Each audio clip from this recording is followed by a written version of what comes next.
This is a true crime podcast. It contains adult themes and content and may not be suitable for all listeners. Listener discretion is advised.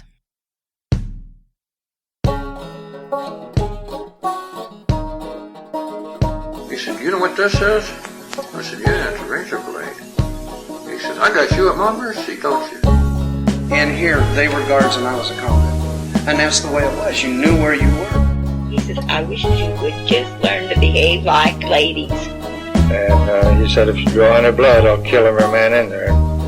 So the man dropped the knife and turned to the other men that were with him that he had set loose out of the various cells and said, "Well, he means it. He'll kill us if we don't give up." So they gave up. You do your own number, you do your own time. If you hear something, you keep it within yourself. If you see something, you're blind to it. I don't care if it's a killing, whatever. You just don't see it. Welcome, ladies and gentlemen, to Behind Gray Walls, a podcast about the old Idaho State Penitentiary and all the men and women that were incarcerated there.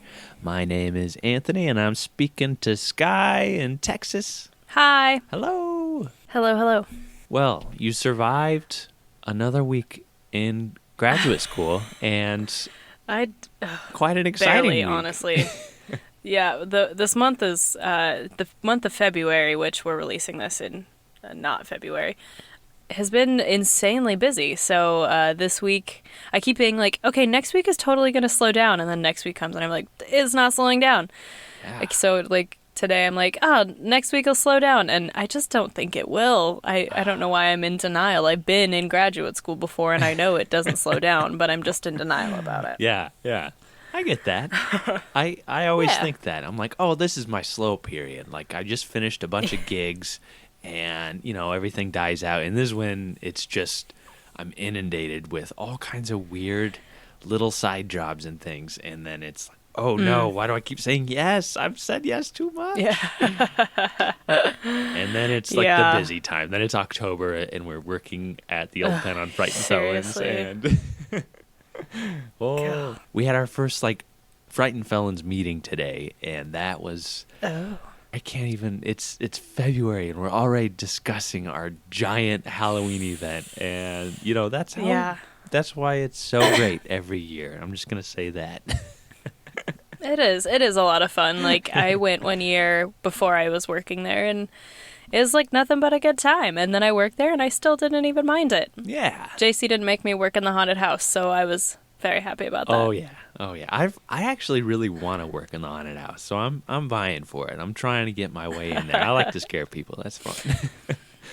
The thing that I will just will always endear me to that haunted house is when we were cleaning it up and you were like, "Skye, what's your favorite Cher album?" And I told you and you played it for me and we listened to it as we cleaned it up and I thought that was so nice. That was the first time I'd purposefully listened to Cher, so you know what, I'll take it. It was a good album. It's a good album. Yeah. Heart of Stone. So great. 85, 80, I don't even know. Yeah. 80s was her best decade, that's all I'll say. Yeah. It was a perfect soundtrack to clean up parts of bodies and ghosts and gremlins and ghouls and things. So oh, those pictures that change when you walk by and oh, man. So fun. Come to the haunted house in October, everyone. Yeah, definitely. What are we going to talk about today?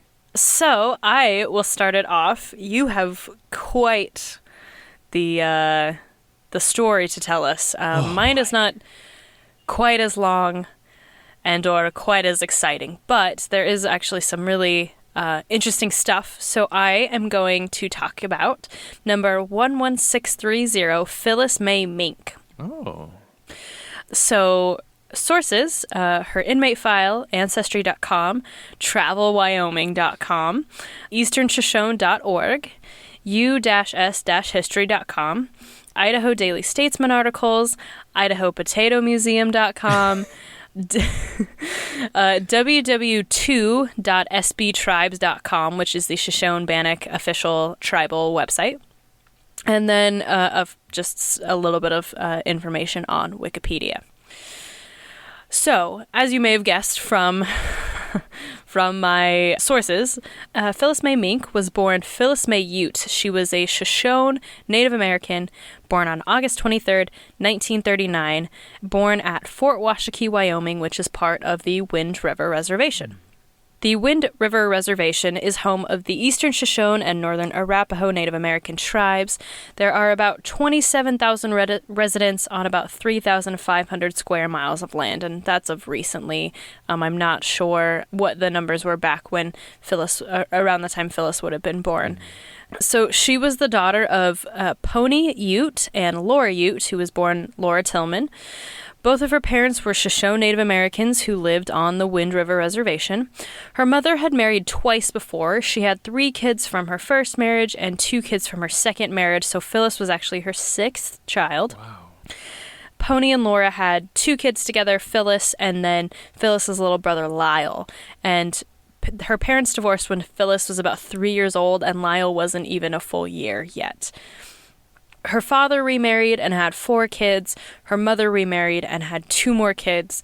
And so Phyllis had 12 siblings in total, with 11 of them being half-siblings in some combination. Oh. So to say that her childhood was fairly unstable is kind of putting it lightly. After her parents' divorce, Phyllis and Lyle actually go to live with their paternal grandmother. And their grandmother, they live in Wyoming. Her grandmother dies in 1949 when Phyllis is about 10 years old. So again, they're uprooted and they go to live with their father and their stepmother in Blackfoot, Idaho, where he had moved after he had divorced Laura. Phyllis is 10, Lyle is about 8. They up and move to Idaho from Wyoming, where they'd lived their whole lives. From what I can tell, their life was fine, kind of with their stepmother and their father and their half-siblings. Unfortunately, in 1953, Phyllis's father dies by suicide. Oh. There wasn't anywhere in the file that talked about why he might have, but he did unfortunately complete suicide in 1953, so she would have been about 13 or 14 years old is all. She lived then with her stepmother. I wasn't sure why she never went to live with her mother. I don't know if it was sort of a choice, if the father was granted custody. By this time, her mother obviously had remarried and was I believe, I think they may have been in Blackfoot, actually. They may have also moved there. So I'm not sure why she didn't live with her mother, but she and Lyle stayed with their stepmother. In 1954, because she sort of had started to act up after her father's death, she was sent to the St. Anthony Industrial School for constant truancy. She didn't really care about school. She didn't want to go, and so she didn't go. So she was sent to St. Anthony in 1954. She was placed on parole in 1956, so she was there about 1.5 to 2 years. There is one report within her inmate file that stated that she was there from 1952 to 1954, but all the other reports, including the official one from St. Anthony, said it was 54 to 56. So I don't really know why that other one was wrong, but I think it's fairly certain that it is 54 to 56. So by the time she gets out, she's about 15, 16-ish. So she goes back to Blackfoot High School. She attends until 10th grade, so she probably was only there for about a year, if that, after she was released from St. Anthony. She said she actually liked school, but she, quote, quit due to goofing off. And so she didn't go back to high school. Upon moving to Blackfoot, she and Lyle leave the Wind River Reservation, and now they are growing up on and or near Fort Hall Reservation. So here's a little bit of history. I don't think I have talked about the Fort Hall Reservation before. And so the Fort Hall Reservation is the home of the Shoshone-Bannock tribes. The Shoshone and Bannock tribes entered into peace treaties in 1863 and 1868 with the Fort Bridger Treaty, which basically parceled off the reservation and said, this is your land, you can live here, which is ridiculous because their land is so much bigger than the piece of land that the government parceled off. But this is unfortunately the reality that has happened. The Native Americans got a fraction of frankly what they deserve. So they were living on the Fort Hall Reservation, and then the tribes organized under the 1934 Indian Reorganization Act, which was passed under FDR. The tribes operate under a constitution which was approved on April 30th, 1936, and ratified by the tribes in 1937. They call themselves the Shoshone-Bannock Tribes, but it's all sort of like one organization. So they say that the Shoshone-Bannock Tribes is a federally recognized, fully sovereign nation and act under the bylaws of that 1936/1937 Constitution. The reservation currently comprises of about 814 square miles, and if you want to learn more about the Shoshone-Bannock Tribes and the Fort Hall Reservation, please check out www.sbtribes.com. It's a wonderful website with lots of resources about current events, governments, business within the tribes. They have the governing council that was set up under that Constitution. They have all the current members of that. If you have questions, you can contact them. It's a really, really wonderful website. I definitely recommend it. And I was so interested in it. I don't know anything about the Native Americans, and especially not Native Americans from their own perspective. Right. Yeah, it is. It's a great resource, and there's a lot of material on there. Mm-hmm. Yeah, definitely very useful if you want to know more. So, growing up on the Fort Hall Reservation, she doesn't really have a job after she quits school, at least one that she lists. And the only job that she lists actually is that at 18 years old, she started working in a laundry. And in fact, when she comes into the prison, she lists her occupation as a clothes sorter. About 6 months after starting work, she got married. This would have been about 1957. She married Floyd Vaughn Kobe on the Fort Hall Indian Reservation in Fort Hall, Idaho.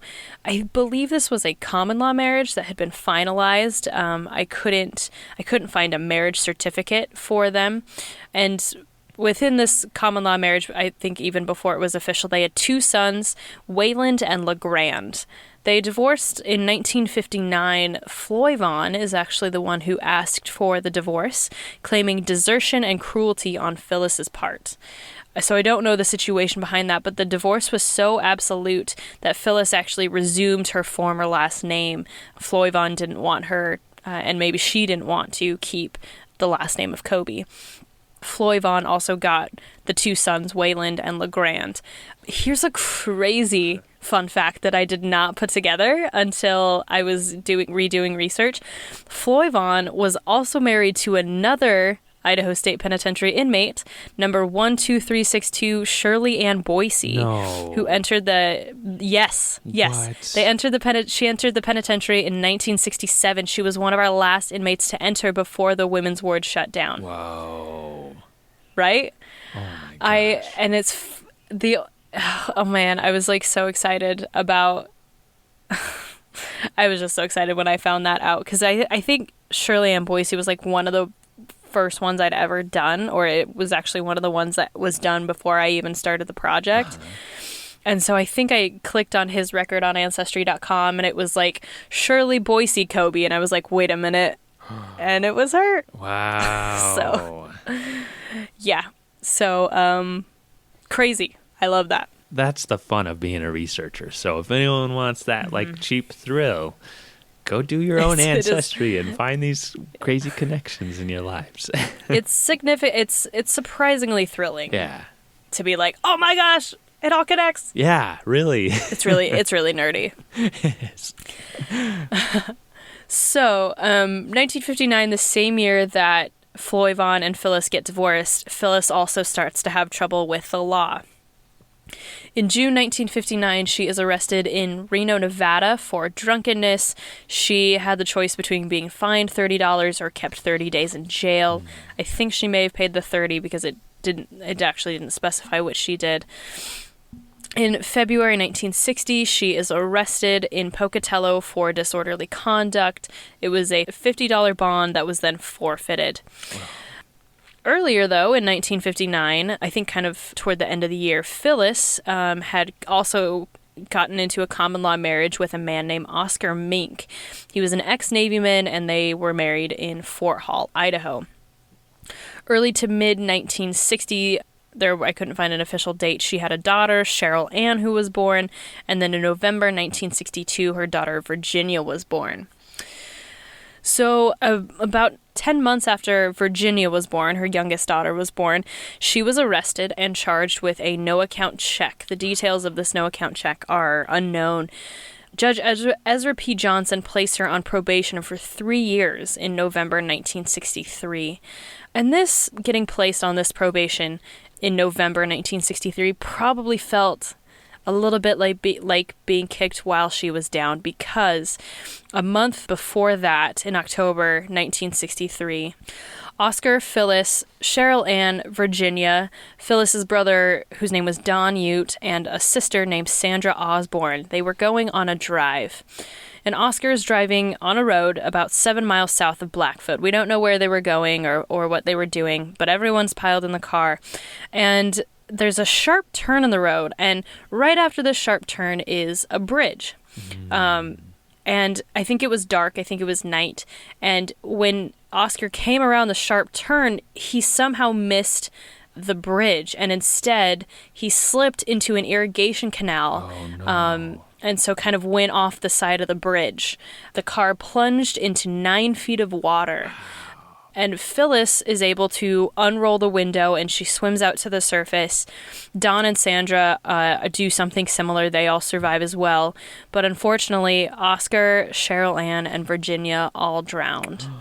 Oh, my gosh. So Virginia was a year old, just about, and Cheryl Ann would have been about 3. Oh. And so just an absolute tragedy. That's I can't even imagine having to go through that, and especially being the survivor. Survivor's guilt, and what she would have gone through trying to deal with those emotions. Just horrible. So, understandably, she is inconsolable about this event, and so it really starts to affect her and her drinking habits. She stated that she had no recreational interest except, quote, hanging around bars and drinking. She had actually been arrested again in August 1963 before the car accident, and she had been arrested in Blackfoot for drunk and disorderly, and she paid a $25 fine for that. So she kind of already had a habit, and then losing her entire family exacerbated the situation. Yeah. So we are going to pause in this very sad moment in Phyllis's life, and we're going to talk a little bit about Blackfoot. We haven't talked about Blackfoot yet. Yeah. Blackfoot is about 20 miles north of Pocatello in southeastern Idaho. The area was named Blackfoot by the French fur traders of the Hudson Bay Company. It was named after the Blackfeet natives that they had met in 1818, and there was a legend that their moccasins were blackened after fires had, I don't want to say destroyed, but sort of ravaged the area in about 1812. And so everywhere they walked, this black soot would get on their moccasins. But to sort of, I don't know if it was to sort of go along with that legend, or if they did this first and then sort of this legend popped up around it. But they actually just either dyed or painted the soles of their shoes black. Oh. So I don't think it really had anything to do with that large fire. Most Blackfeet Native Americans are currently from the Blackfeet Indian Reservation, which is in Montana, but there's also tribal members in Saskatchewan, Alberta, and British Columbia, Canada, which again sort of gives you the scope of where Native Americans lived. It wasn't, obviously they weren't parceled into the U.S. and Canada, it was just all land. Mm-hmm. So the first white settlers in the Blackfoot area was in 1866, and they started farming and ranching. Then the Utah Northern Railroad expanded into the Blackfoot area, which then obviously helped the area to grow. On January 13th, 1885, Blackfoot was named the county seat of the newly formed Bingham County. So originally, the county seat was supposed to be Eagle Rock, which, if you remember from last season, was the original name for Idaho Falls.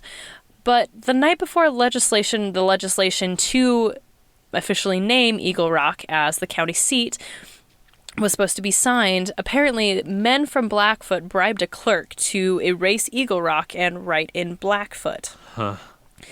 This is sort of a rumor. The origin of this accusation actually arose several years after the event by a Blackfoot newspaper editor.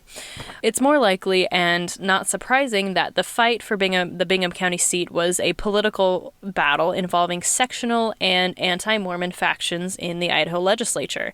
Most of South Idaho was heavily settled by Mormon settlers. And so, as we kind of talked about in, I believe it was sort of episode 0, where we talk about the history of Idaho and the prison, that there was a large anti-Mormon faction, and that's why we have the laws of like cohabitation laws to sort of fight polygamy. Yeah. The anti-Mormon faction was led by Fred T. Du Bois, who we talked a little bit about in that same episode. He had settled in Blackfoot in 1880, and he was not a fan of the LDS population out there. Du Bois was the U.S. Marshal for the Idaho Territory, and then he ran as a Republican for a Senate seat on an anti-Mormon platform. Those unlawful cohabitation laws that he sort of created really filled Idaho jails and the state penitentiary. Yeah. So that was all sort of in the Blackfoot area. Also, in 1885, the Idaho legislature set aside $20,000 in bonds to establish the territory's first insane asylum in Blackfoot, which then became State Hospital South. And it is still there. It's still in operation. Then in 1889, a U.S. land office was established in Blackfoot, and that was during the late 1800s and early 1900s. As people started to move west, they started to homestead, and that's what land offices were for, where people would go to the land office and basically get a homesteading property and set out to do that process. And we talked a little bit about this in season 1, but basically, if you homesteaded, you got the land, I believe, for free, and the only stipulation was that you had to stay on it for 3 years, that I think may have gotten up to 5 years at some point. As long as you just took care of the land for however 3 to 5 years, then it was yours, and then you could do whatever you wanted with it. Yeah. In the first 3 months of the U.S. Land Office being in Blackfoot, about 300 homesteads were processed. So that also helped get a lot of people out there in the area. And then on May 7th, 1907, the Land Office became the Registration Office when the Fort Hall Reservation, quote-unquote, opened to white settlement. This is something that unfortunately did happen, but basically it was sort of the government thinking that this was their land to take, sort of like they always did. And so they opened the land to white settlement, and several thousand homesteaders rushed to Blackfoot to stake a claim on native lands, dispossessing the Shoshone-Bannock natives even more than they already were. But Blackfoot is currently very culturally significant in the state. Bingham County is the largest potato-growing county in the state. Yeah. Blackfoot apparently is known as the potato capital of the world, so go Blackfoot. There's more to Idaho than potatoes, but there is a potato museum in Idaho. And it's in Blackfoot. It's so cool. It's home to the Idaho Potato Museum, and it's actually hosted in the site of the old Oregon Shortline Railroad Depot. Oh. You'll know that it is the museum because there is a giant fake baked potato outside. It also has a gift shop full of potato-themed things, a cafe with all things potatoes, and on the website, which is just IdahoPotatoMuseum.com, there's lots of links with like all sort of potato facts. So if you want to know about potatoes, go check it out. I've actually never been to the Potato Museum, but I should go. I think it's mandatory for Idahoans to have the Idaho Potato Museum as their homepage in their internet browsers. So. It is. It just kind of comes on all Idaho computers. Yeah. It's definitely it's an automatic thing. Yeah. But you know this, I think, because when I first found it, I wouldn't shut up about it. But there's the potato, the old fake potato that used to go around on the Idaho potato truck, that they have now turned into an Airbnb that you can stay in for $200 a night. Yeah. And apparently there's also a cow named Dolly that roams around outside of it. I want to go there so bad, but I can't find anyone to do it with me, so I'm upset about it. What? You can't find anybody? I know. The one person that I was like, you should do this. And she was like, maybe. Now she's like, I don't. You have fun. And I'm just like, but it would be so cool. $200 a night and a potato. It is a lot, but it's the novelty of it. You get to be like when people are like, you meet like your new coworkers, or like you're in class and they're like, all right, tell me a fun fact about you. Then you can be like, I've slept in a potato, and like no one can say that. I think that we're going to have a lot of listeners who are going to be booking a room soon in that potato. You should, and tell me how it is. And also if you meet the cow named Dolly, I'm so jealous. Yeah. Because that's amazing. Okay, anyway, off track. Blackfoot is also home to the Eastern Idaho Fair, which is the sister fair to the Western Idaho Fair, which is in Boise. This Eastern Idaho State Fair draws thousands of people to town in the first week of September every year. In 2017, it set an attendance record of 239,103. Wow. So that's a lot of people. Yeah. It has, just like most other state fairs you go to, has events like bull riding, motocross, horse races, a rodeo, tractor pulls, a demolition derby, and then they get concerts with pretty big names. So Joan Jett came, which I think she came to the Western Idaho Fair probably that same year. They've had The Offspring, they've had Jeff Foxworthy, so this is like a really big fair that they have out there in Blackfoot. The population in 2010 was 11,899. The 2018 estimate was 11,964. Population has remained fairly steady. Okay, so that is Blackfoot. Now let's get back to Phyllis and why she ended up in prison. So let's come back to her. December 23rd, 1963. This is about 2 months after her entire family drowned in a unfortunate car accident. She is still on probation. She was placed on probation the month before for 3 years. So she enters the spa bar where she had actually worked for a month. While she's there, sort of a free-for-all brawl breaks out. She gets she gets involved in this bar fight. I'm not sure if she was working or if she was there to just consume on her own. But a man in the fight, his name is George Lutterman, and apparently she found, they call it in the files, a bar nightstick. I don't know what that is. A nightstick is just basically a club, but I don't know why it's specified as like a bar nightstick. But basically, she takes a solid object and beats him over the head with it. Oh. And so Lutterman actually wanted to sign a complaint for assault with a deadly weapon. During the investigation of this crime, some things come out about Phyllis. One is that she apparently has been having an affair with a married man from Blackfoot, which sort of had started before and after she was placed on probation. And then the rumor has it that she also had a reputation at the Grand Hotel in town of, quote, having different men in her room on different occasions, sometimes for the entire night. To me, kind of all of these things seem likely a result of the tragedy that had happened only 2 months before. I think in the fact that you lose your entire family, you try to turn to other things to try to sort of numb the pain.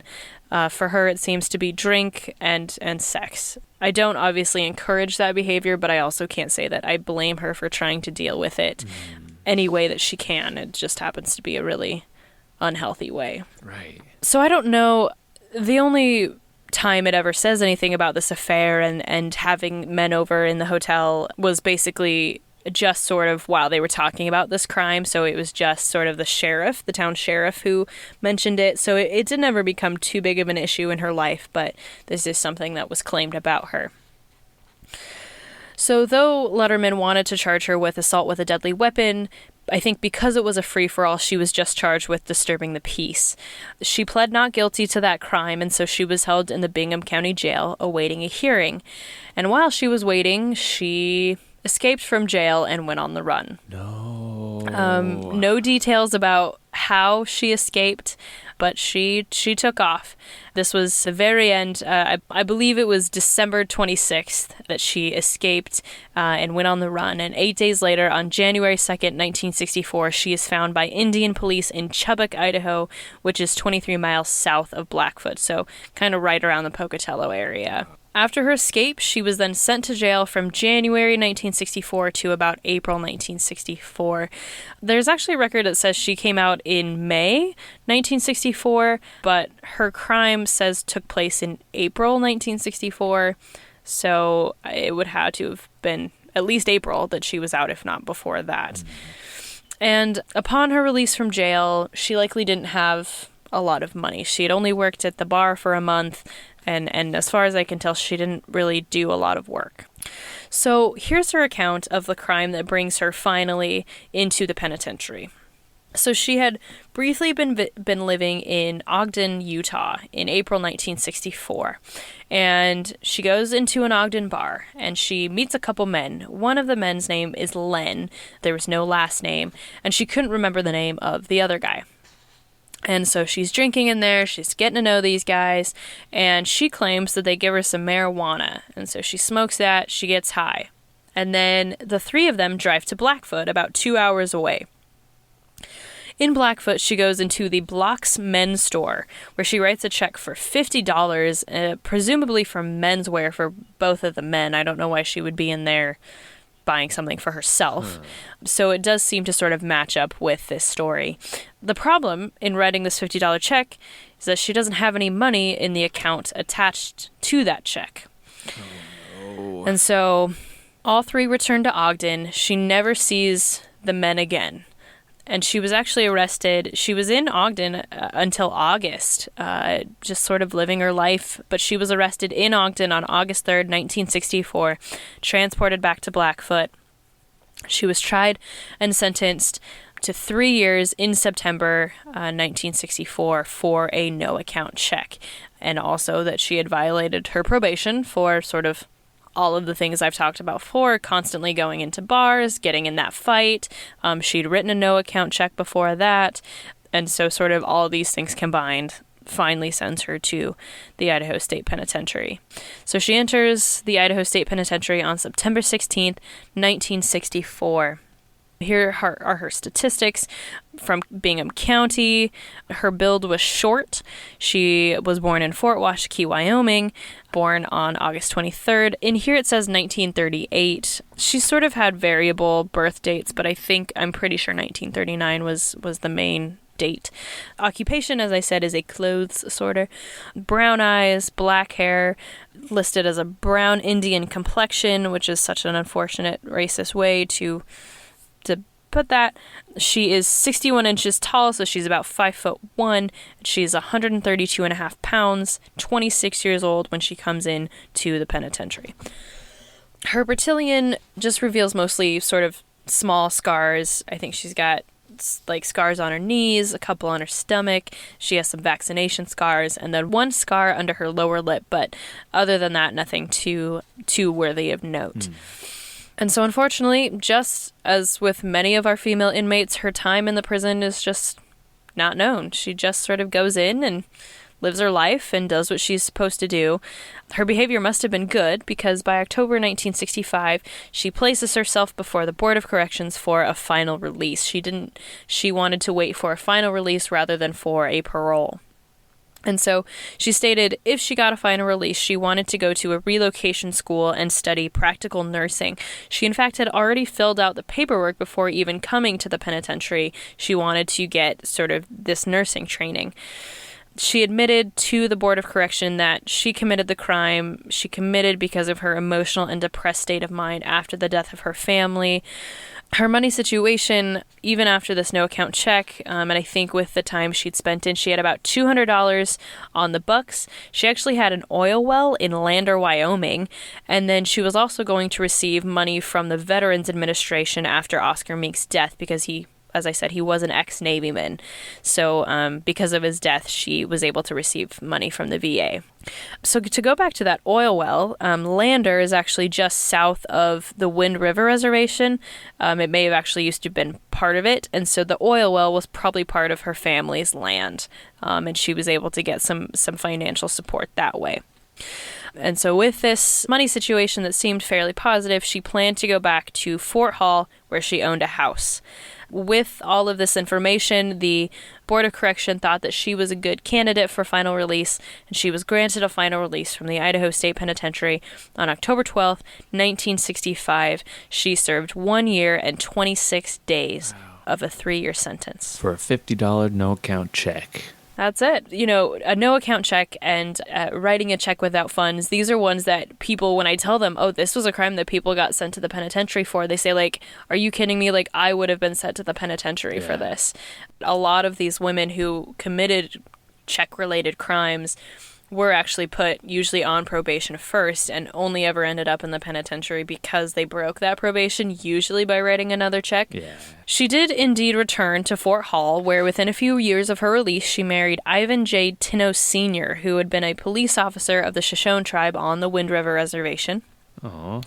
Together, she and Ivan had 2 children, Ivan Tinno Jr. and Yolanda. They were divorced by the early 1970s. According to U.S. Social Security records, she applied for Social Security under the name Phyllis M. Wise in January 1977.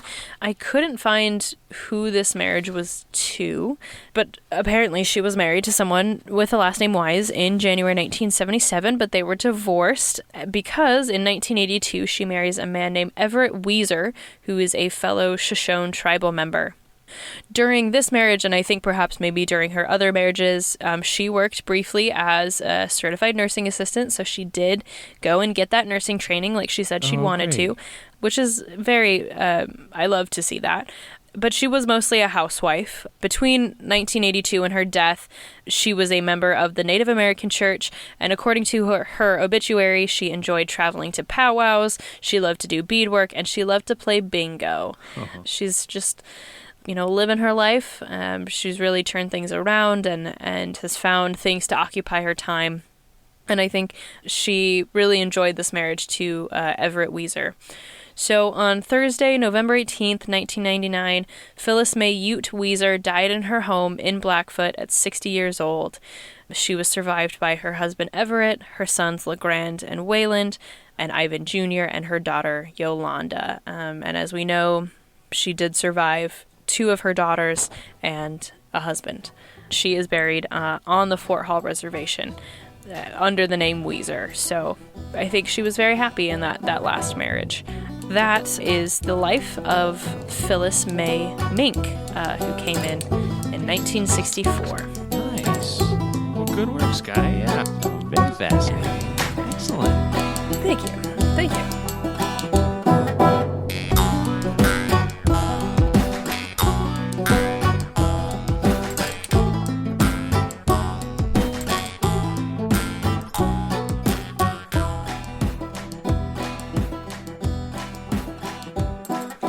So, now, I believe that you have a heck of a story for us today. Oh boy. Yes, I have inmate Jackson Lee Davis, a.k.a. Diamondfield Jack Davis, John Davis, and Frank Woodson, number 672 and number 820.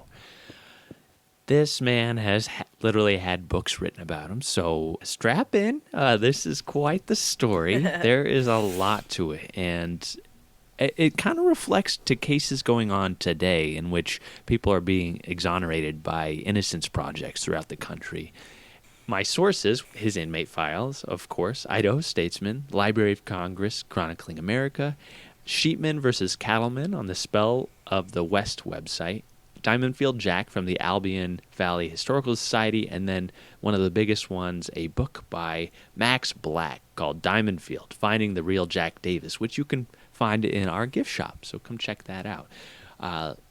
Luckily, I got to cross all my research here in this trial with Max's work, and for the most part, we lined up on all of our dates and times, which is such a relief. So Jackson Davis, there's a lot of confusion about his life and his birth, and much of it is spurred on by his own storytelling, which always included a lot of boastfulness and a lot of tall tales.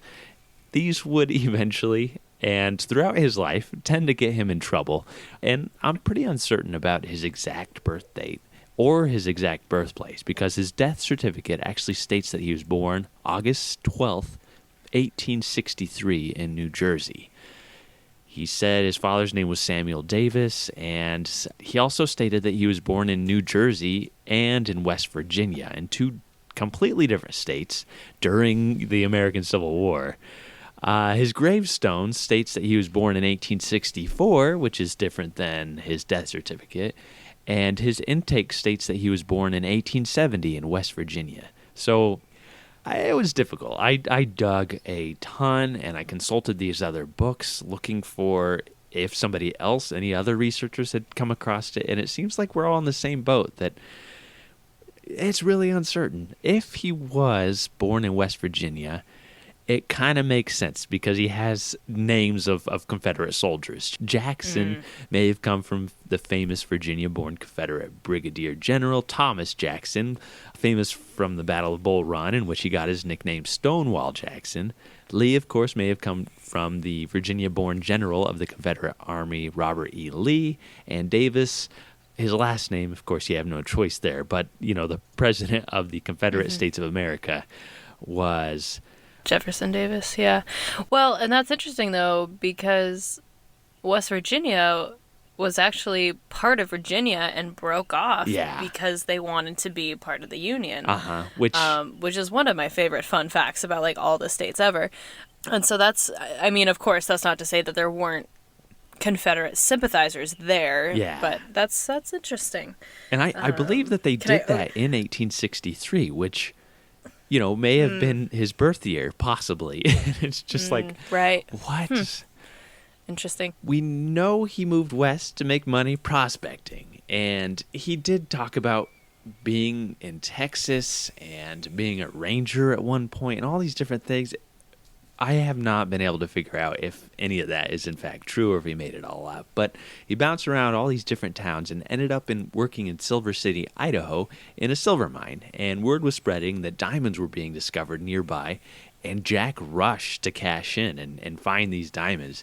And he would claim that he found diamonds and found whole caches of them and all this stuff. But it's around this time that he meets John Sparks, who is actually the future governor of Nevada and namesake for the town just east of Reno, Sparks.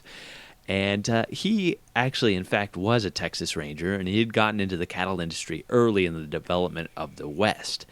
And in the 1880s, he purchased all these ranches in the area of northern Nevada and southern Idaho and created the Sparks Harrell Cattle Ranch, which was one of the largest in the West. He began purchasing land around lakes and other water sources, and then he would deny access to these for any other ranchers or sheep herders and use the surrounding public lands to graze his cattle, which was genius but maybe a little unethical, but he made millions of dollars doing this. So Jackson, he starts working for the Sparks Harrell Cattle Ranch in the early 1890s, and later, while testifying to the Idaho Board of Pardons, he would explain to the board his past working in the Blackjack mine in Silver City, and then his pursuit to strike it big in San Juan, Colorado, when he was asked by a man named Bill Trotter if he had ever worked around horses. Jack said, "Yes, but I didn't come back to break horses. Trotter asked me what my name was. I told him it was Jack. A fellow came up and asked him who that fellow was. He says, 'His name is Jack,' he says. 'He came from the Diamondfields. I guess we'll call him Diamondfield Jack.' I don't think I had that name until 1895. I was not known in the Lamoille Valley by that name at all. I never went under the alias of Diamondfield Jack." But the rest of his life, he was known as Diamondfield Jack pretty much from then on. What was this miner doing for a cattle ranch? Well, after the Civil War, during the Gilded Age, as all these battles were brewing in the West over this undeveloped land, many miners who failed to strike it rich actually decided to try their hand with livestock. And so they spread out in all these undeveloped areas like Sparks had and started grazing cattle and sheep.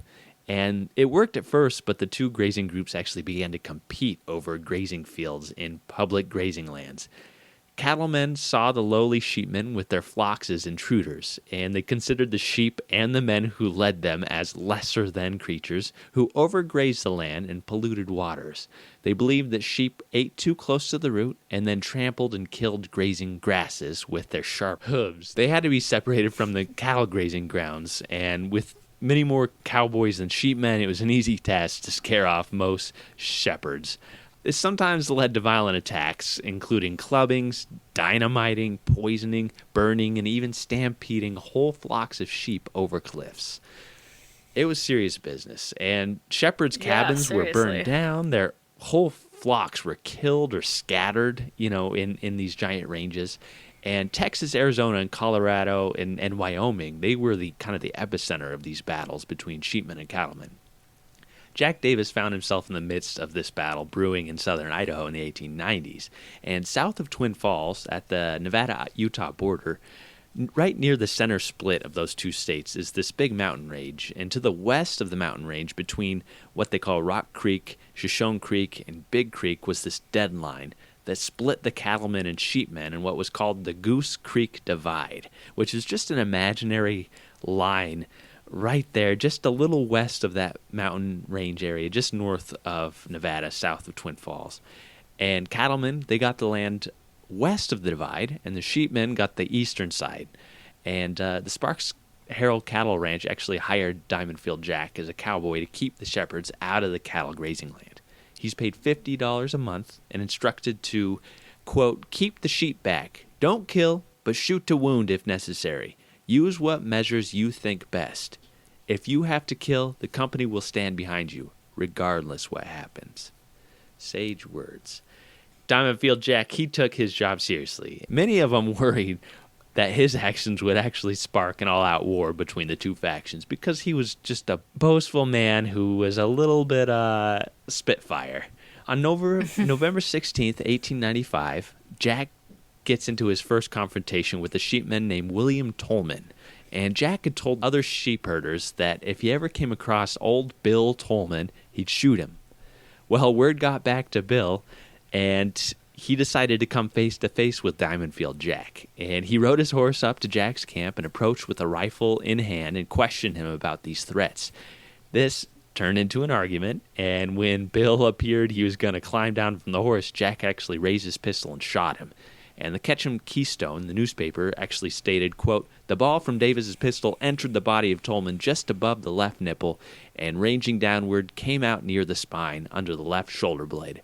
The shooting occurred in the forenoon, but it was late in the afternoon before it became known, during which time the unfortunate man, who was 50 years old, lay helpless upon the ground, without aid of any kind. Right after Jack shot him, he skipped the camp and headed south across the Nevada border. This, right here, you see all these newspapers trying to pick up his nickname. And they use the name Diamond Jack and Diamondville Dick, but his name Diamondfield Jack doesn't quite appear until shortly after.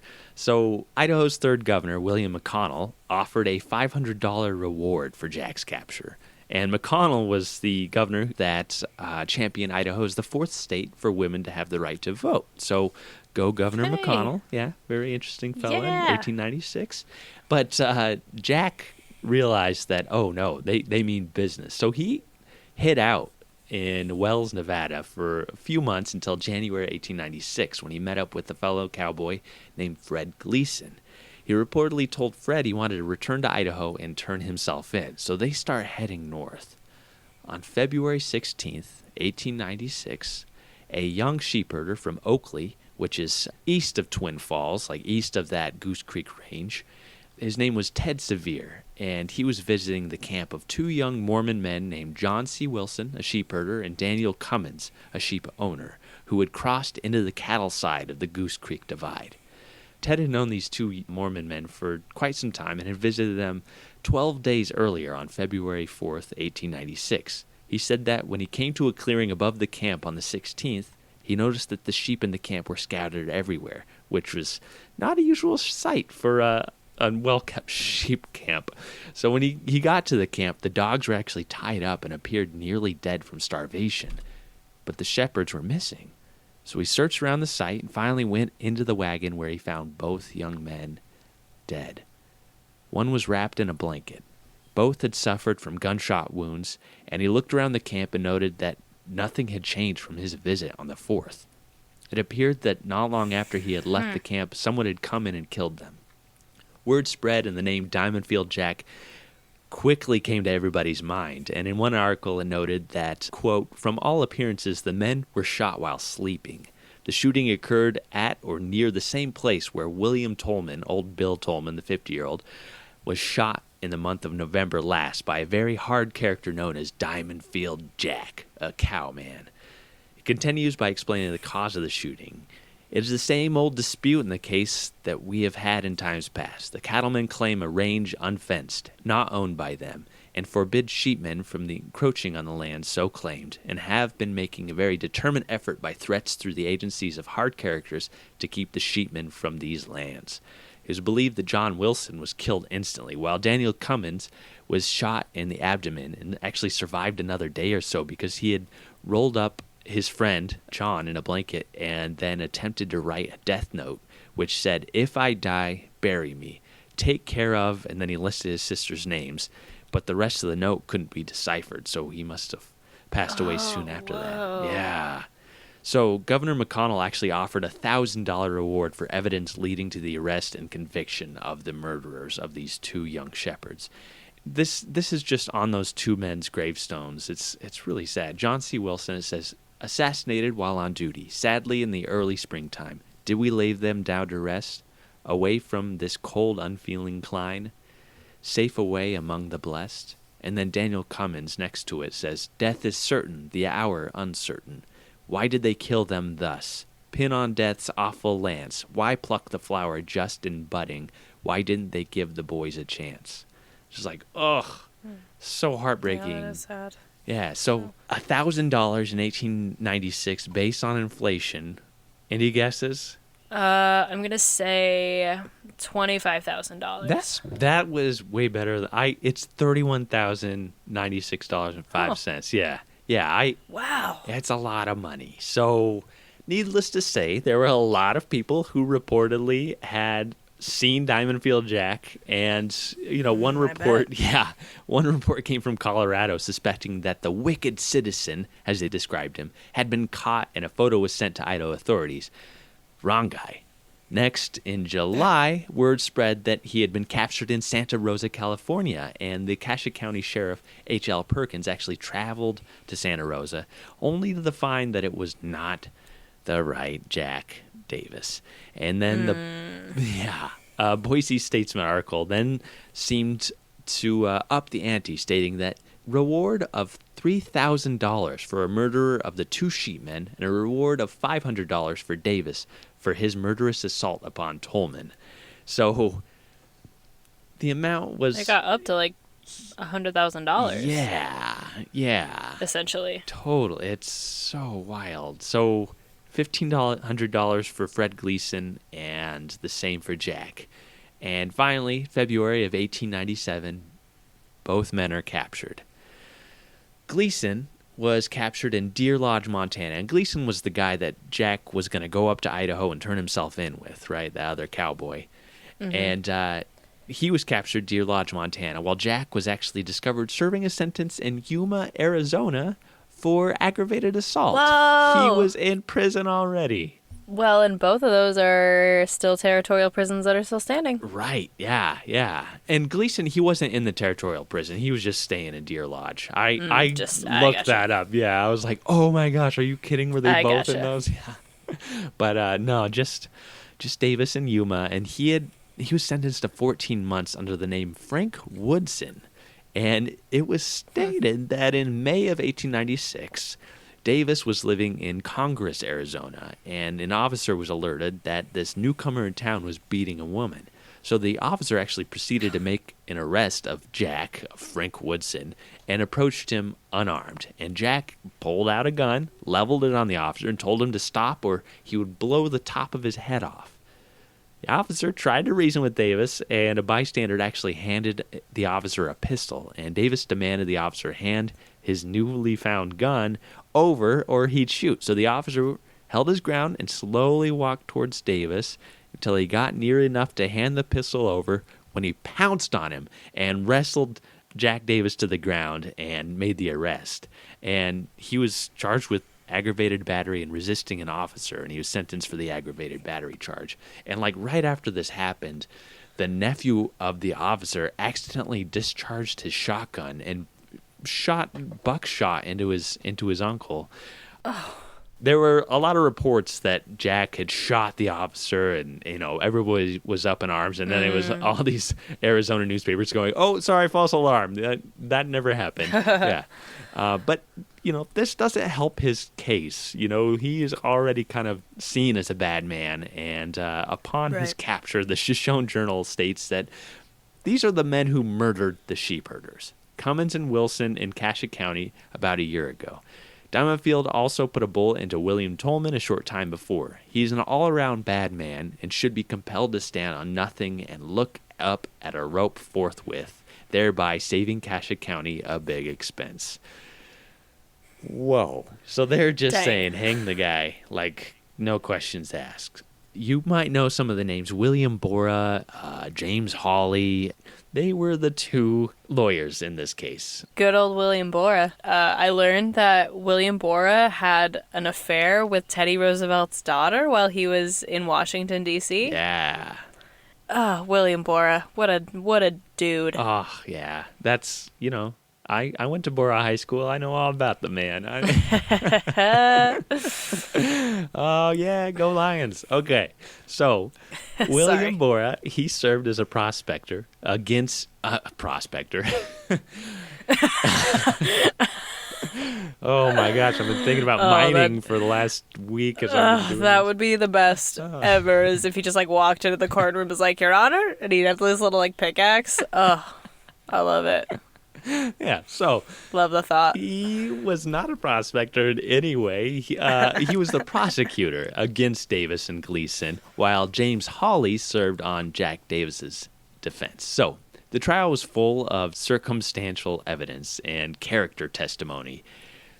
And basically, Bora found all the shepherds that Davis and Gleason had threatened and got them in the room and said, this has definitely got to be the man.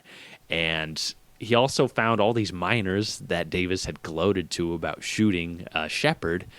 And, he made a very convincing argument to the jury, who took less than 2 hours to convict Diamondfield Jack to hang for his crime. The defense tried to reason with the jury that it would have been impossible for Jack to have ridden from the Sparks Harrell camp to the Shepard camp and return in time to have dinner. And Fred Gleason, who was the supposed accomplice who adamantly denied shooting the shepherds with Davis, he was acquitted, while Jack Davis, Diamondfield Jack, was found guilty for the same thing. That's kind of a red flag to me. That why does the jury not see him as also guilty in this crime?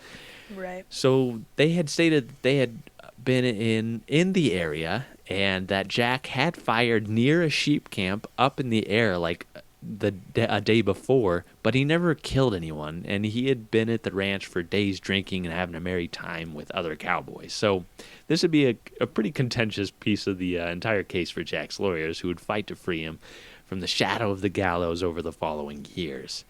Diamondfield Jack Davis was sentenced to hang on June 4th, 1897, and it's noted in the Shoshone Journal, there is but little danger that he will hang, however, as his accessories, before the fact, have unlimited wealth which they will spend to either clear him or take him from the officers of the law.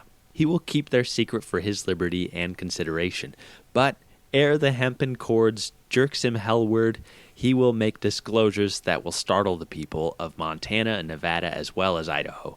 Hired assassins never die on the scaffold with sealed lips. And so basically they're saying... What an article. Right, yeah. He's saying that... what is it? Ere the hempen cords drag him to hell? Ere the hempen cords jerks him hellward, he will make disclosures. Yeah. Great stuff. Oh my gosh. The newspaper articles of this are so good. I would buy a book that just had Jack Davis newspaper articles in it. They were fascinating. basically, the author's stating that the Sparks Herald Company, this giant cattle company, would do anything to save him. And Jack would sit in the Cassia County Jail in Albion for nearly 2 years while his case was appealed through the courts. And while waiting for his date with Destiny, he made hair ropes and dolls for children who visited him in the jail. And he made a lot of friends with a lot of local citizens who came and visited him. His appeal was entered, and he was granted life past June 4th. And by August 1898, Idaho's Supreme Courts would deny a retrial and condemn Jack to hang on October 28th, 1898. So, new hanging date. The judge, apparently full of sadness and stating the judgment, looked at him, and after he said, I'm going to condemn you to hang, Jack just said thank you with this cool and self-possessed air about him. And he had spoken 7.5 hours about his life leading up to the killing of the shepherds to a packed audience, and petitions were spread to release him after he laid his heart bare on this witness stand. And the petitions coming out about 2 weeks before his hanging stated, 1, the evidence against Davis was entirely circumstantial. 2, there's a grave doubt as to his guilt. 3, no portion of the evidence brought Davis nearer to the scene of the crime than about 20 miles, and then he was going in an opposite direction.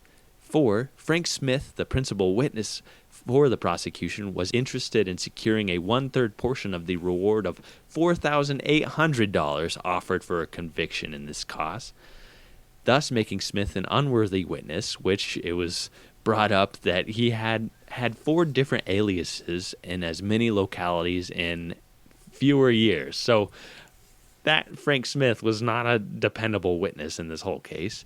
And also, the amount keeps going up, $4,800. What? Okay. Fred Gleason, charged with assisting Davis in the preparation of the same crime for which Davis was tried and convicted, and proven to have been the companion of Davis at the time the prosecution charges the crime to have been committed, was acquitted on substantially the same evidence which Davis was convicted of.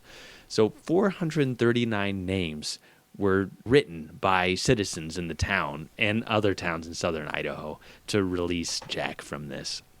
In the meantime, 2 men actually appeared out of the blue named Jeff Gray and James F. Bauer, who admitted to killing the young shepherds.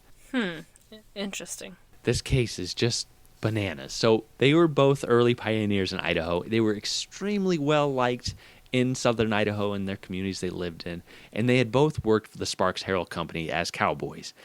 It was enough for Governor Steunenberg, the newly elected Idaho governor, to reprieve Davis for the hanging and moving the execution date to December 16th as the new trial against Gray and Bowers began. And the idea was, if we convict Gray and Bowers, then we'll let Davis go. So Bowers and Gray, they claimed that the shooting was done in self-defense. They stated that they had met up and were discussing the cattle and sheep wars, and Gray explained that he was heading to a ranch to gather up some horses for his new boss. They crossed paths with a man wheeling a cart and figured it was a sheep man because they knew most of the cattlemen in the area.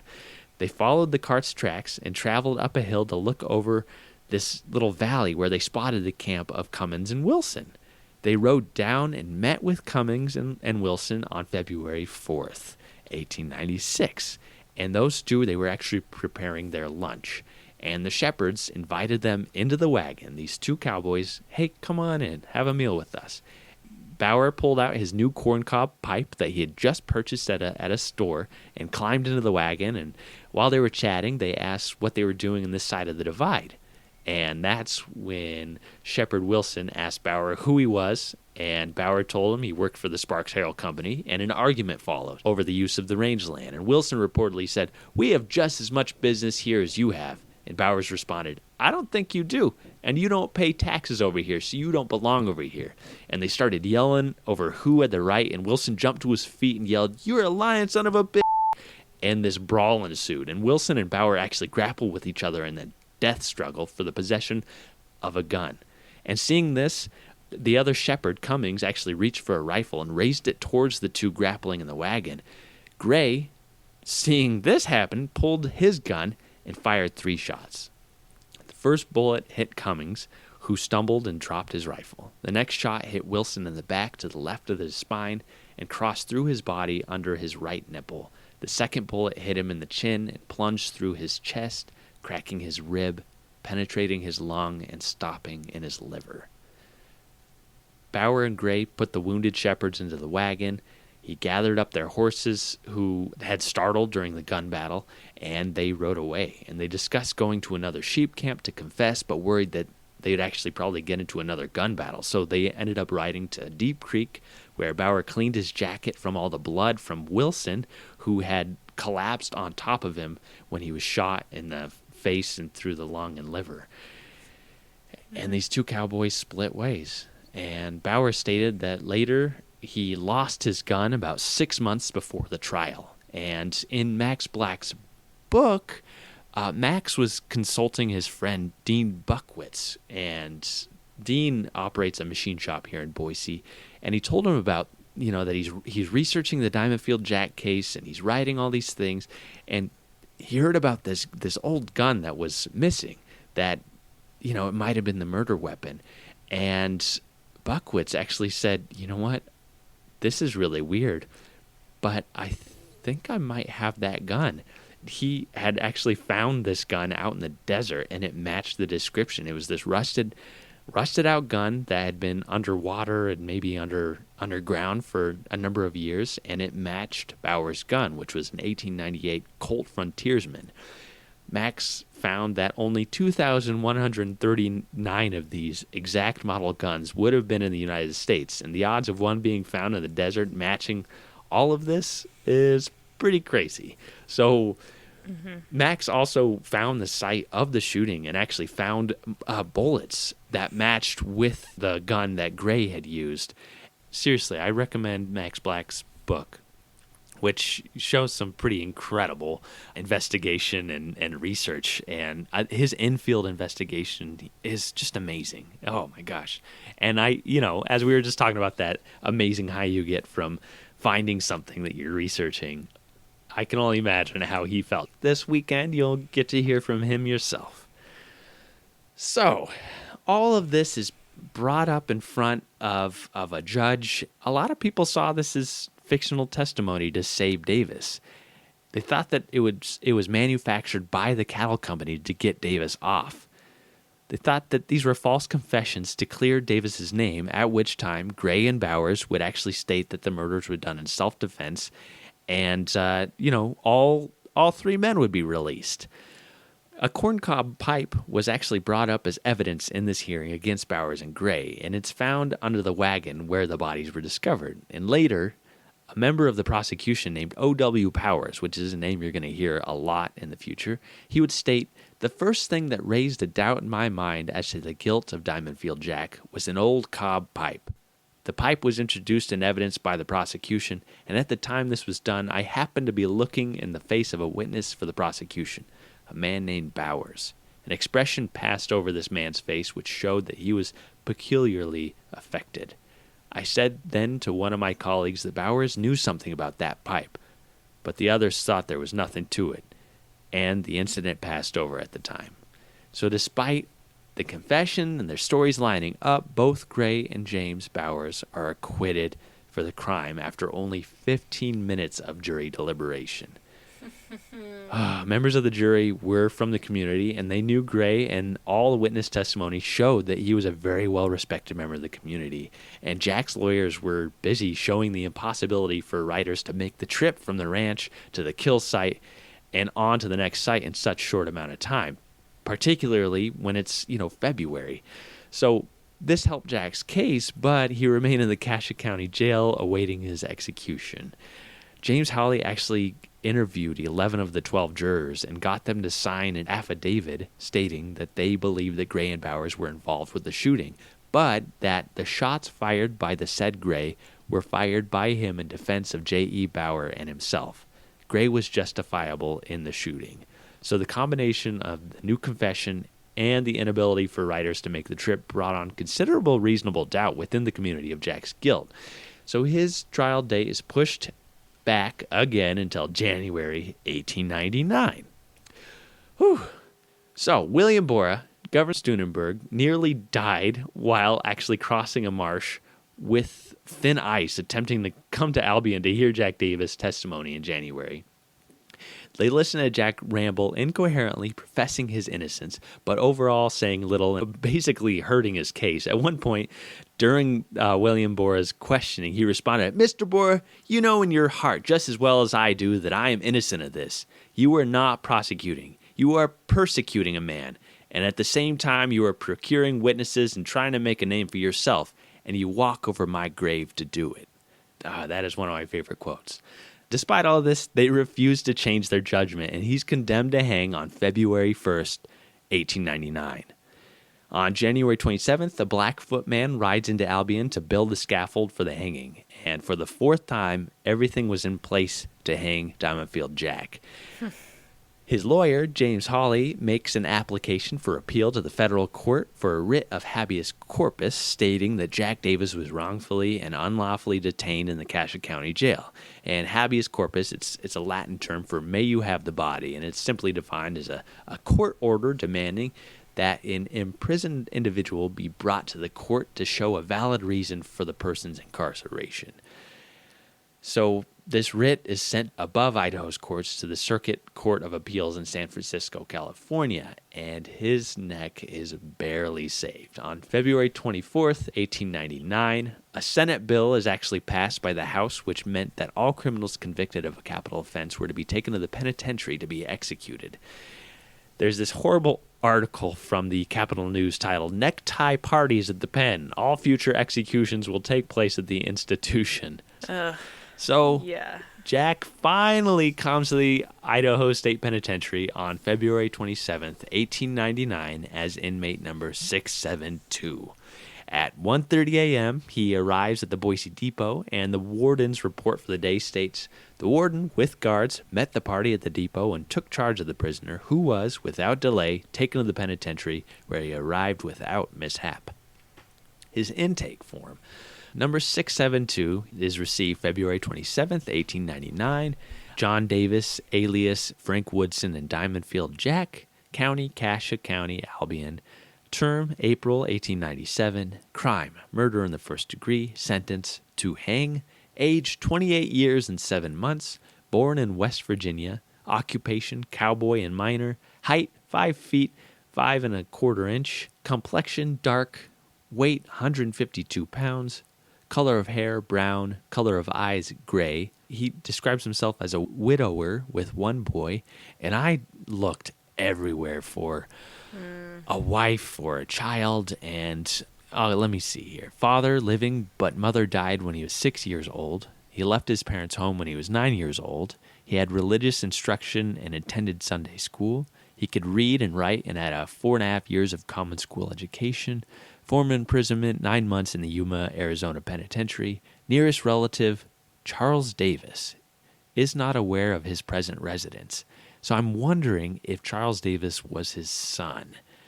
Fortunately, like all of this, none of us researchers have been able to find his widow.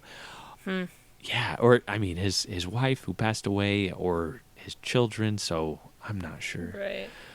Condition of teeth, back teeth mostly all gone. Upper front tooth gone on right side. Prisoner wore a dark brown mustache, which, as you see in his mugshot and on the photos that I'll post, he would kind of adorn this mustache throughout his life.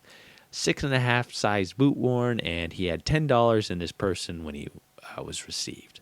So, December 1899, the Supreme Court decides that Diamondfield Jack Davis had not exhausted all of his rights in the lower Idaho courts before going to the federal court. So, it's a strange ruling that Davis was convicted and sentenced to be hanged by the sheriff. Subsequently, the law placed hanging in the charge of the warden of the state penitentiary. It was contended that the old law was repealed and the new law inapplicable, being ex post facto. Justice Brown remarked that it would make little difference to the accused who executed him, and the decision of the state court was affirmed, giving the sheriff custody of the prisoner.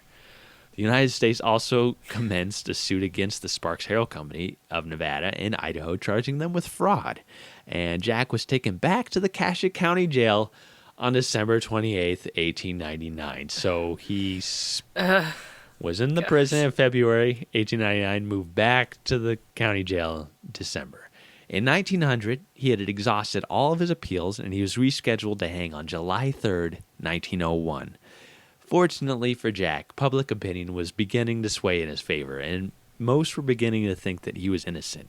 He was resentenced again in April 1901. On June 18th, Governor Hunt granted Jack Davis a reprieve until July 3rd, pushing his execution back to July 17th, 1901, so from July 3rd to July 17th, and this allowed the Idaho Board of Pardons to meet one last time on his case. June 20th, 1901, the Lewiston Teller published the following. For several years, the law has been making a feeble effort to put a rope around the neck of Diamondfield Jack Davis. Each time the death sentence was pronounced, some new trick of the legerdemain artists came to Jack's rescue. This time, Governor Hunt has pulled the string and given Jack a lease on life until July 3rd. This gives the Board of Pardons a chance to say something, and it is probable Jack will set up the wine at the end of their session. In all, the taxpayers are out about $75,000. Oof. Oh, in 1901. Whoa. So when the board met in July, a judge from Salt Lake City, Utah, named O.W. Powers, if you recognize that name, who had formerly been on the prosecuting team with William Borah, came to Cache County to defend Jack Davis. And if you remember the corncob pipe from earlier, he doubted Jack's guilt, and he requested to the board that Jack's death sentence be commuted to life in prison. He stated, "It is appalling for the law to take the life of a human creature when so much doubt arises as his guilt as in the present state." Bauer appeared in front of the board and stated the same self-defense story and admitted that he had killed the shepherds. And another member of the prosecuting team turned to Idaho judge, his name was J.C. Rogers, also stated that he had a change of heart. He didn't think Davis could be guilty of the hanging. He stated something that I think resonates with all these exoneration cases today. He says, "The case of state against Jack Davis will have to go down with a long line of similar cases found in the books where strong combinations of circumstances has led an honest jury to a false conclusion. The conviction of a man innocent of the crime charged against him."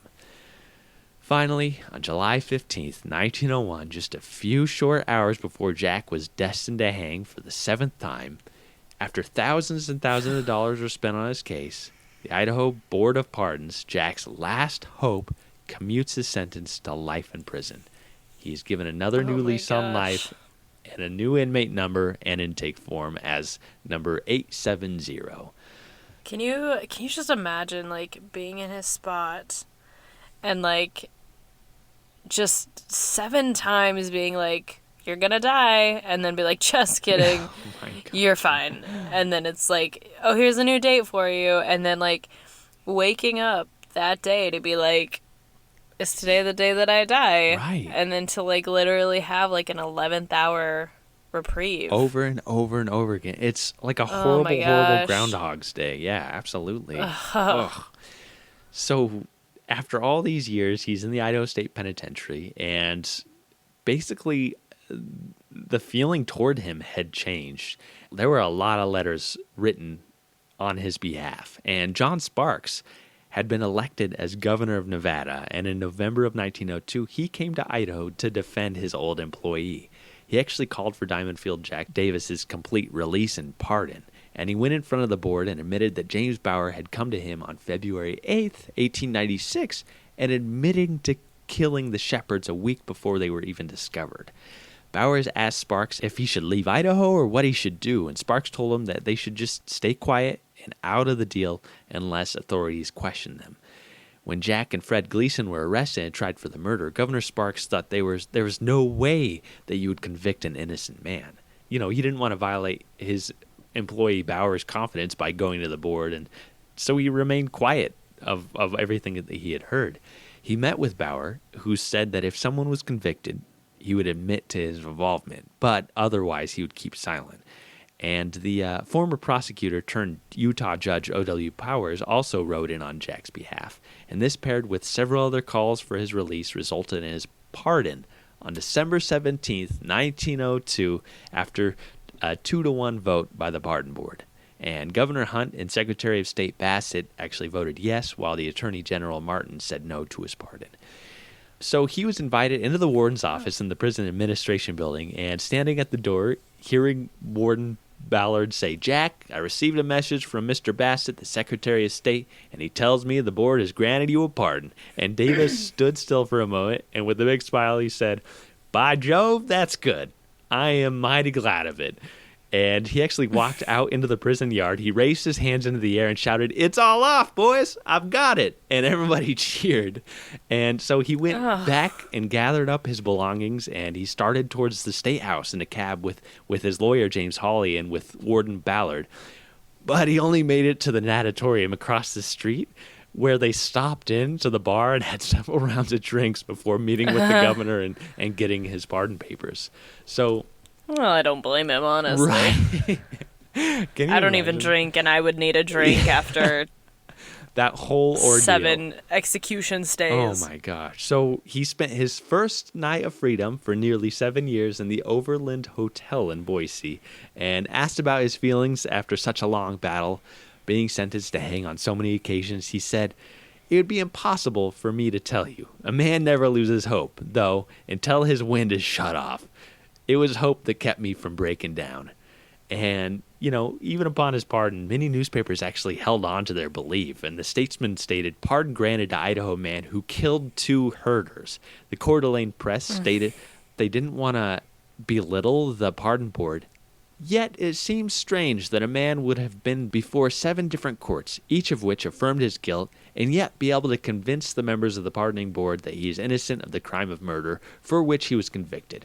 We do not believe it is good public policy to pardon a man convicted of murder, except upon absolute and incontrovertible evidence of his innocence, and a law that gives a pardoning board power to do so is lame." Davis was pardoned on evidence. Short of that establishing his innocence beyond a doubt, the board made a serious blunder. I don't know. It sounds like the evidence they had was fairly conclusive. I don't know. Right. It's difficult because in the end, the only people who really know are the shepherds and the people who killed them. And right. It really could have been the cattle company who just sent in these 2 foils to, get Davis off. And we never really will know. But in Max Black's book, he actually did a ton of research on Gray and Bauer. And he found that they were really high-standing members of the community, and there's no reason that they would have, done that to themselves, possibly landed themselves in Diamondfield Jack's place. Well, but the interesting thing there, though, is, so then what did the companies have on them? Yeah. That they are then sending them to take the place. Like... Oh, so many conspiracies. Yeah. That's like the difficulty of this whole thing. This is such a crazy convoluted case. And if you look at any of the exoneration cases that are going on now across the countries, all these people are being released after, faulty evidence and stuff.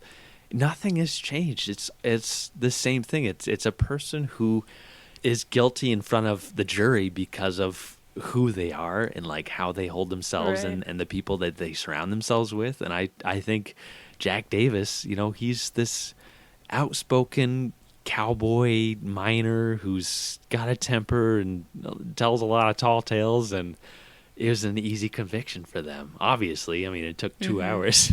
Right. He made the most of his life after prison. Pretty much right away, he went to Salt Lake and he met with Judge O.W. Powers. And he chatted with him and he thanked him for everything. And Powers actually gave him money so that he could travel to Nevada. And he, wished him good luck as he traveled south to try hitting the mines again. That's what he did. He headed down. He met with his friend, the governor. A lot of people actually approached him for rights to write plays and books in his name. And they offered him liberal offers for the rights of his life. But he declined them all and he stated, "I've been on the stage long enough. Want to retire for a while." So he met with the governor. He spent a fortune defending him through all these years. Sparks, who spent so much of his money trying to defend and get Jack released. And right at this time, word is spreading that gold is being discovered in southern Nevada in the Tonopah Range. So Jack actually follows his rock sniffing nose to the Goldfield district, and at about 1903, he hits it big. he ended up owning ranges near Goldfield, Nevada, in the southern area of the state, which soon became a boom town, and the area produced more than $86 million in gold. By 1904, the town of Goldfield became the largest in the state with a population of 20,000 people, and he created a town. Jack Davis created a town which he named Diamondfield, 4 miles northeast of Goldfield in 1904, and began selling the 87 lots that he had created. He started sending out this news advertisement in early 1904 calling for people to invest in a town lot and quadruple your money in 30 days. And by April, Jack had spread his mine ownership to South Klondike County, and he was striking it rich all over southern Nevada. He also got married in 1904 to Minnie Williams. You know, many newspapers in the West commented on the marriage and referenced the transformation from a doomed man to a happy husband. And the Salt Lake Tribune posted a story on July 7, 1904, titled, "Old Cob Pipe Saves His Life. Man Convicted Murder Now Wealthy. Romance in the Career of Diamondfield Jack Davis." And it kind of went through his trials and tribulations. And he really changed it around. He had acquired enough money at this time to pay back the judge, O.W. Powers, and then some. And the judge had given him about $25 to leave Salt Lake and go to Nevada. Jack Davis gave Powers about $10,000 in mining stock in the form of 2,500 shares. So he paid him back. And throughout his life, he pretty much did this for all the people who helped him during the trial and visited him. And even two boys that they rode horses transferring documents right there at the 11th hour to make sure that the sheriff got the form that, no, you can't hang the man.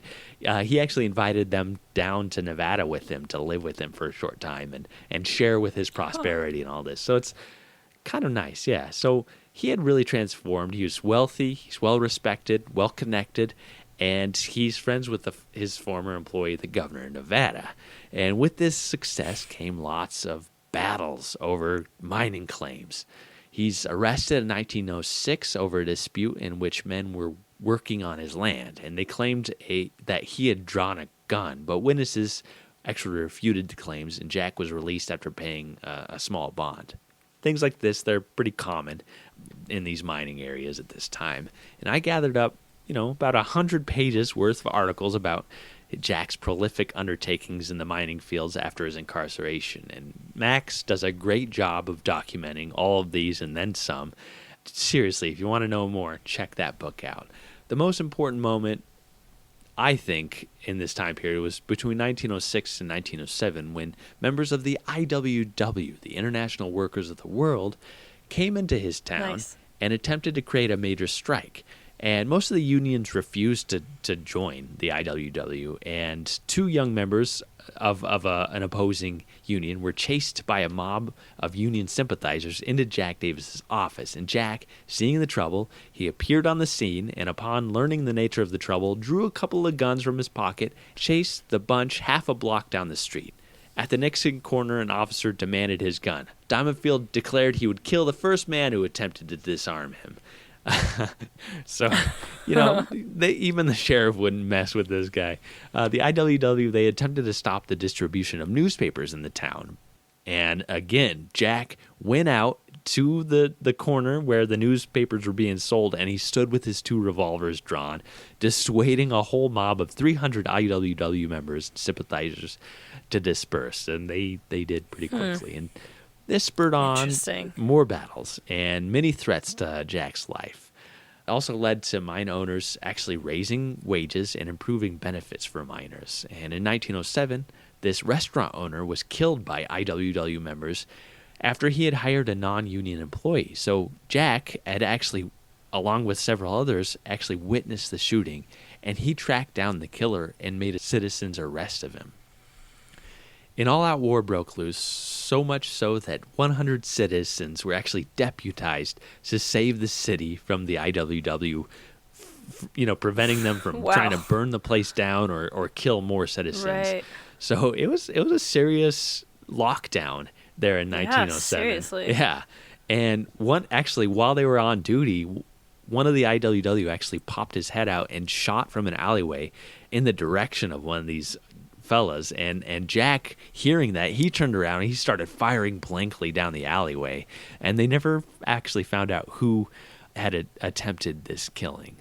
But Jack served as a witness in the trial for the murder of the restaurant owner, and he heard that there was a $250 reward out for his death. So he got a couple of armed guards that followed him wherever he went. At one point, he was walking with an officer when this drunk IWW agitator actually approached him and started insulting him, calling him all these names, and Jack actually pounced on him. They just started rumbling in there in the streets and rolling around in the streets, and the agitator, it sounds like he kicked Jack quite a few times, but officers arrived and actually arrested the agitator and took him to jail.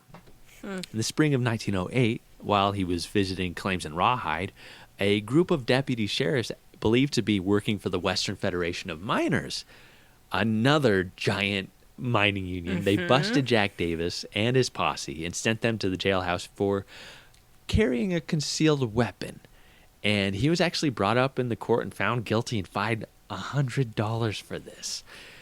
Of course he's going to have a gun. Like, he's worried people are going to try and kill him. We'll see where that goes. By 1909, all of these exploits, all of these claims, running all these different mines in southern Nevada and elsewhere, Minnie decides that she wants to end it with Jack, and she claims that he had abandoned her and had failed to provide for her. So she actually files for divorce in January 1909. Not long after that, Jack is arrested for jumping property, which is basically mining in somebody else's land that he didn't own. And, you know, he admitted, I didn't realize anyone owned it. And so they dropped the charges, and he kind of continued his exploits. Now without a wife. June 4th, there's this great article titled Diamondfield Jack Davis, an appreciation of the many sterling virtues of one whose reputation is that of a bad man. And it documents his life and his storytelling really well. And he had visited Los Angeles, and so this is, it's racist. There are some racist things involved, but it's kind of a funny story. So the famous gunman has returned to civilization from the wilds of Mexico, having added to his long series of adventures some exciting adventures with the Yaqui. When Diamondfield Jack happens to be in the hotel lobby relating his adventures, you can't tear a bellboy away from the bench with a Chinese war gong. He is a real border character, compared to whose feats the greatest moving picture hero is only a spoiled film. He has been a cowpuncher, a gunman, a revolutionist, a miner, a millionaire, and has just come from the fierce Indian fight. He was on his way, they say, to visit one of the new mining properties in an isolated region of the coast when the Yaqui fell upon the party. They were riding horses with pack animals when the savages burst out upon them with a sudden and furious attack from ambush. Jack is an old border fighter. Repulsing the first attack, he rapidly entrenched his little band. Indians and white men settled down to a long, nerve-wracking siege of snipe shooting. Every time a hand showed, a crack of a rifle answered. The white men were besieged for 2 or 3 days of hot fighting. The fight ended amazingly with a tame and astonishing, "Why, howdy do?" from the Redskins. It seems that Jack, sometime during his adventurous career, had done the Yaqui chief a favor. When the Yaqui came near enough distinctly to see who the white men were, Jack was recognized and the fight was called off.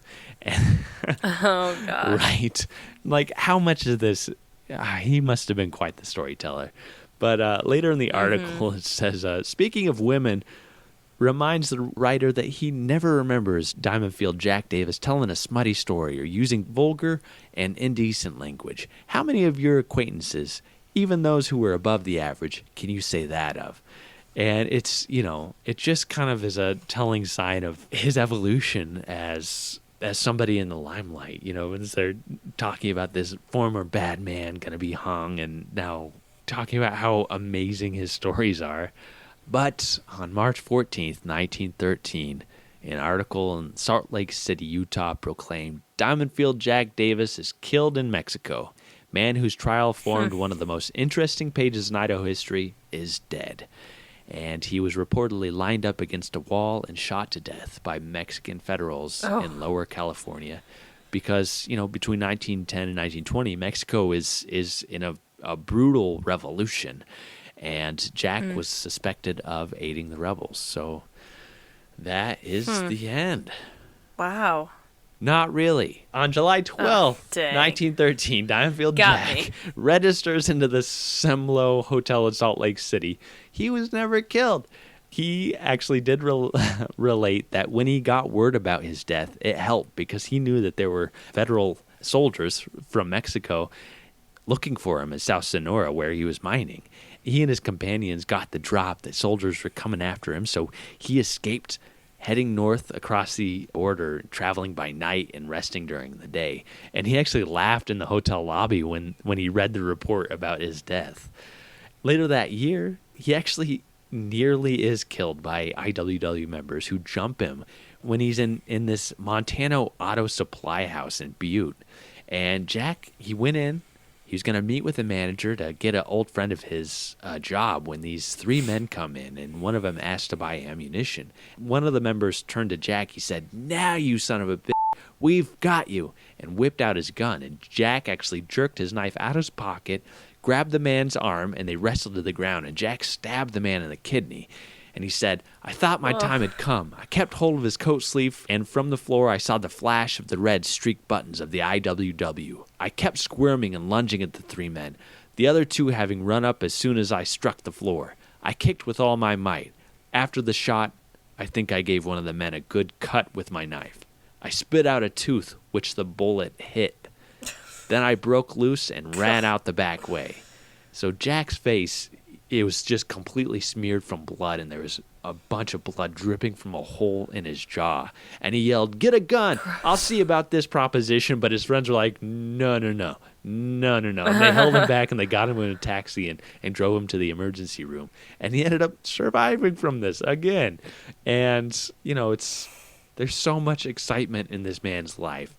And after this, he continued mining, kept finding money, and at one stake of his land, they actually struck oil. So, he should have had so much. Unfortunately, it sounds like he may have gambled away some things in Las Vegas towards the end of his life. Finally, on December 28th, 1948, while strolling through the streets of Las Vegas, Nevada, Jack stepped down off a curb and was struck by a taxi driver who was backing his car up. On his way to the hospital, he told his friend that he would be fine and that he'd live to be at least 100 years old, and he was put to rest in a hospital bed where he passed away on January 2nd, 1949. And his obituary in the Deseret News of Salt Lake from January 6, 1949 reads, "Funeral services were conducted for Jackson Lee Diamondfield Davis, 85, last of the West Bad Men, Wednesday at 11 a.m. at the Bunkers Brothers Chapel. The colorful figure of Nevada's mining boom died Sunday at Clark County Hospital after being struck by a taxicab. Davis is said to have made several fortunes and lost them in addition to over $1 million left to him by his father. He was born in New Jersey 85 years ago and moved to Texas as a young man. His career involved such things as walking out of the Idaho State Prison with a parole seconds before he was scheduled to be executed for murder. He claimed to have been a leading figure in at least one Mexican revolution. An institution in the early days of Goldfield, Nevada, he was closely identified with such mining camps as Rawhide, Bullfrog, Rhyolite, Tonopah, and other camps that made Nevada's past so colorful. Davis has no known survivors. He was buried by old friends at the Woodlawn Cemetery, the Reverend Thomas Daly of the United Lutheran Church officiating during the services.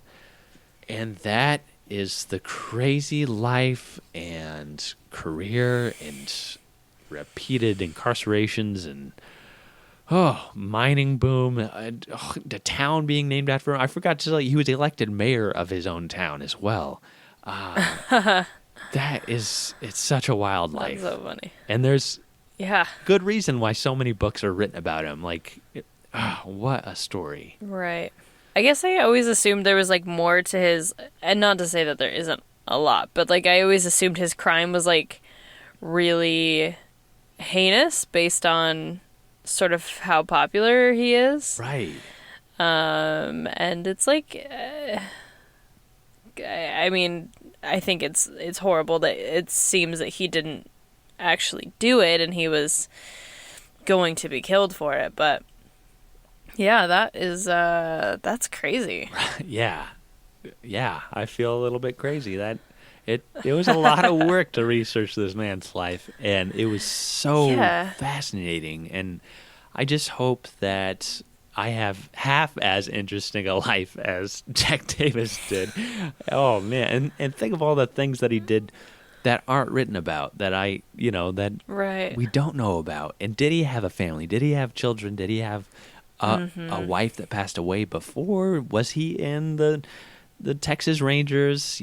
How involved was he in the Mexican revolutions? I started going through, in college, I studied Ricardo Flores Magón and his brothers, who were anarchists in the Mexican Revolution, and they produced their own newspaper, and I started going through that to see if maybe they mentioned him at all, but I couldn't find him. And they were located in like Southern California and right there on the borders. So I really want to know. There's got to be more to his story, and maybe there'll be another addition to another episode in the future if I ever come across more about him. Anyway, well, if you've listened to this point, I appreciate you all. Thank you so much. And on Saturday, you can listen to our Stool Pigeon Saturday with Max Black as he discusses his adventures researching this, and we can kind of discuss if he's come across anything more since his publishing of this book. So definitely, if you want to learn that'd be really more, cool. Yeah, come visit our gift shop. Purchase that book. It's fantastic. It goes through everything. And there's a lot more that I didn't even touch on, and especially in the trials. I just kind of tried to breeze through it to keep you under 3 hours today. So, all right, Skye. Well, thank you so much, and great work. Yeah, and thank you. Do your own time. Do your own number. We'll see you all next week. If you enjoyed Behind Gray Walls, please rate, review, and subscribe so others can find our podcast. If you're interested in more Old Idaho Penitentiary information and to see mugshots of the inmates featured in this episode, follow the Old Idaho Penitentiary on Instagram and Facebook. If you want to learn more about the Idaho State Historical Society and its other sites, follow ID State Historical Society on Instagram or visit history.idaho.gov. If you have a question or comment for the hosts, please email us at behindgraywalls@gmail.com.